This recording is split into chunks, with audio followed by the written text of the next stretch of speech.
ಎಲ್ಲರಿಗೂ ನಮಸ್ಕಾರ. ನಾನು ಶಂಕರ್ ಭಟ್. ನನ್ನ ಹೊಸ ಯೂಟ್ಯೂಬ್ ಚಾನಲ್ ಹೋರಾಟದ ಅಮೃತ.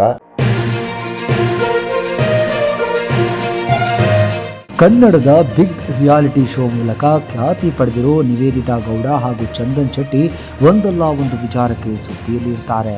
ನಿವೇದಿತಾ ಗೌಡ ಅವರು ಇನ್ಸ್ಟಾಗ್ರಾಮ್ ಖಾತೆಯಲ್ಲಿ ಹೊಸ ಬೋಲ್ಡ್ ಫೋಟೋಗಳನ್ನು ಶೇರ್ ಮಾಡಿಕೊಳ್ಳುತ್ತಾ ಹಾಟ್ ಟಾಪಿಕ್ಸ್ನಲ್ಲಿ ಇರುತ್ತಿದ್ದರು. ಇತ್ತೀಚೆಗಷ್ಟೇ ಹಾಟ್ ಆಗಿರೋ ಫೋಟೋಗಳನ್ನು ಶೇರ್ ಮಾಡಿಕೊಂಡು ಸಖತ್ ಟ್ರೋಲ್ಗೂ ಒಳಗಾಗಿದ್ದರು. ಆದರೆ ಯಾವುದಕ್ಕೂ ಕ್ಯಾರಿ ಎನ್ನದ ನಿವೇದಿತಾ ಗೌಡ ಮತ್ತಷ್ಟು ಹಾಟ್ ಫೋಟೋಗಳನ್ನು ಶೇರ್ ಮಾಡಿಕೊಂಡು ಸಖತ್ ಸುದ್ದಿಯಲ್ಲಿ ಇರ್ತಾರೆ. 2020 ಫೆಬ್ರವರಿ ತಿಂಗಳಿನಲ್ಲಿ ಚಂದನ್ ಶೆಟ್ಟಿ ಹಾಗೂ ನಿವೇದಿತಾ ಗೌಡ ಅದ್ಧೂರಿಯಾಗಿ ದಾಂಪತ್ಯ ಜೀವನಕ್ಕೆ ಕಾಲಿಟ್ಟಿದ್ದರು. ಆದರೆ ಇದೀಗ ಚಂದನ್ ಶೆಟ್ಟಿ ಹಾಗೂ ನಿವೇದಿತಾ ಗೌಡ ಡೈವರ್ಸ್ ಪಡೆದಿದ್ದಾರೆ. ಹೌದು, ಚಂದನ್ ಶೆಟ್ಟಿ ಹಾಗೂ ನಿವೇದಿತಾ ಗೌಡ ಸಂಸಾರದಲ್ಲಿ ಅಷ್ಟಾಗಿ ಏನು ಸರಿ ಇಲ್ಲವಂತೆ. ಹೀಗಾಗಿ ಈ ಇಬ್ಬರು ಡೈವರ್ಸ್ ಪಡೆದಿದ್ದಾರೆ. ಈ ವಿಚಾರ ತಿಳಿದ ಕೂಡಲೇ ಅಭಿಮಾನಿಗಳು ಫುಲ್ ಶಾಕ್ ಆಗಿದ್ದಾರೆ. ಆದರೆ ಈ ಬಗ್ಗೆ ಚಂದನ್ ಶೆಟ್ಟಿ ಹಾಗೂ ನಿವೇದಿತಾ ಗೌಡ ತಮ್ಮದೇ ಆದಂತಹ ಸ್ಪಷ್ಟನೆಯನ್ನು ನೀಡಿದ್ದಾರೆ.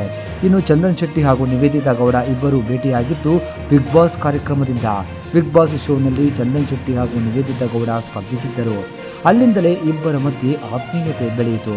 2019 ಮೈಸೂರು ದಸರಾ ಈವೆಂಟ್ನಲ್ಲಿ ಬಹಿರಂಗವಾಗಿ ನಿವೇದಿತಾ ಗೌಡಗೆ ಚಂದನ್ ಶೆಟ್ಟಿ ಲವ್ ಪ್ರಪೋಸ್ ಮಾಡಿ ಕಾಂಟ್ರವರ್ಸಿ ಮಾಡಿಕೊಂಡಿದ್ದರು. ಆದರೆ ಇದಾದ ಬಳಿಕ ಈ ಇಬ್ಬರು ಬಹಳ ಅದ್ಧೂರಿಯಾಗಿ ಗುರು ಹಿರಿಯರ ಸಮ್ಮುಖದಲ್ಲಿ ದಾಂಪತ್ಯ ಜೀವನಕ್ಕೆ ಕಾಲಿಟ್ಟಿದ್ದರು. ಇದೀಗ ಈ ದಾಂಪತ್ಯ ಜೀವನ ಅಂತ್ಯ ಕಂಡಿದೆ.